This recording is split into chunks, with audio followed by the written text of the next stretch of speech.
Now, to discuss this is a political analyst, Ayodele Adewale. Thank you very much for joining us. Thank you for having me. First of all, let's get your reactions as to the ministerial nominees. How do you think the ones that have been screened so far fared?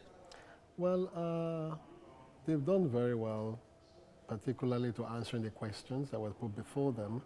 And looking at their CV, these are people that have a lot of competence within their various jurisdictions. The president has also chosen those who he feels that can work with him effectively in his second term of administration. We only look forward to seeing them being put at various ministries where their capacities can be fully utilized. Okay, we have some people who were in the last administration. As the first term of President Muhammadu Buhari, example, Chris Ngige, Ogbonaya Onu, and the likes. In the last administration, do you think they fare well enough to do well in this next administration? Well, judging from the resources that was put in their various ministries and judging from the hurdles they had to overcome, I would say they performed relatively very well, regardless of the controversies that you might have surrounding Mr. Chris Ngige. He was able to also midwife the new minimum wage to fullness and to implementation. I think you should give him a thumbs up for that. And for Mr. Onu, he's a very brilliant man. He was able to also steer the ship of administration while he was in power the last time. And I will expect them to do more as they come into this present one. All right, there's a growing discontent following the release of the list. No one below the age of 35 is there. There's some concerns here that there are no youth participation. The person closest to that is, I will say, Festus Keyamo, who is 49 years old.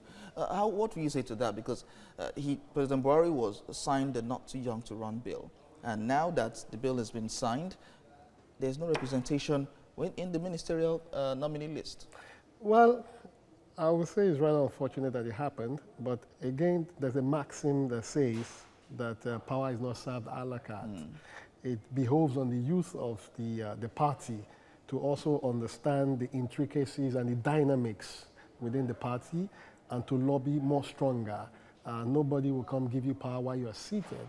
The Not Too Young to Run advocacy is a good one, but I actually started it in 2006 during the blessed years of Chief Anthony Nauru CFR in Pronaco. I actually advocated that the minimum age requirement into any political office should be 18.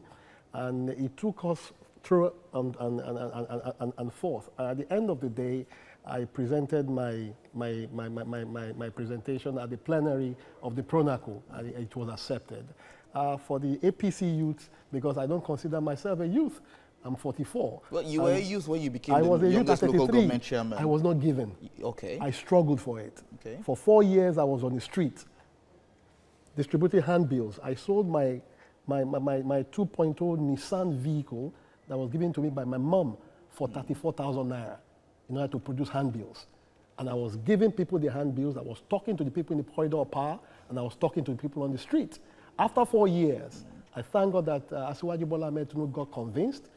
Governor Rauf Aregbesola got convinced. Chief Anaro got convinced. The youth of Amuodofi got convinced. At the end of the day, we went for it and we won. So it will not be given to you. You have to struggle for it. Well, saying that, it seems like you sound like the youths are not doing anything to gain power. We've seen a lot of youths do a lot. We also know that the Not Too Young to Run bill was championed by Nigerian youths, and they got what they wanted. They got the president to sign these bills. Are you saying the youths are not doing enough to get their names amongst the ministerial nominees? I would be wicked to say that. They are doing something. Okay. But to the extent that it's not hitting the target. Look, it's beyond just you talking on social media. It's beyond you having a godfather somewhere and talking to the godfather that you want this. Yoruba will have this saying, you have to work for it, you have to contend for it. Now, the contention is between the old politicians and the young ones. Good. So you have to prove with higher cerebral and higher understanding of the dynamics of the party and not going cap in hand. I didn't go cap in hand, and I know what is happening. But again, as we join on, the youth have to show more force of responsibility, show more force of political dynamics, and so much force of truism in order to gain power. Okay, so finally now, before we go, we're out of time actually, we have 7 women. Last administration we had 6 women, and this time we're having 7 women. Is that enough? I hope you won't hate me for this again. I've often said that I don't believe in sacrificing competence at the altar of self-pity. Okay. The women are larger in numbers. They can mobilize, they can persuade from their various states.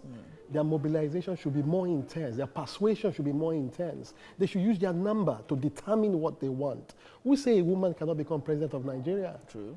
It is possible. You understand? People should stop going cap in hand and saying affirmative action. You have to mobilize. You have to move stronger to getting what you want. All right, political analyst, thank you very much, Ayodele Adewale. Thank you so much for talking to us. Thank you for having me.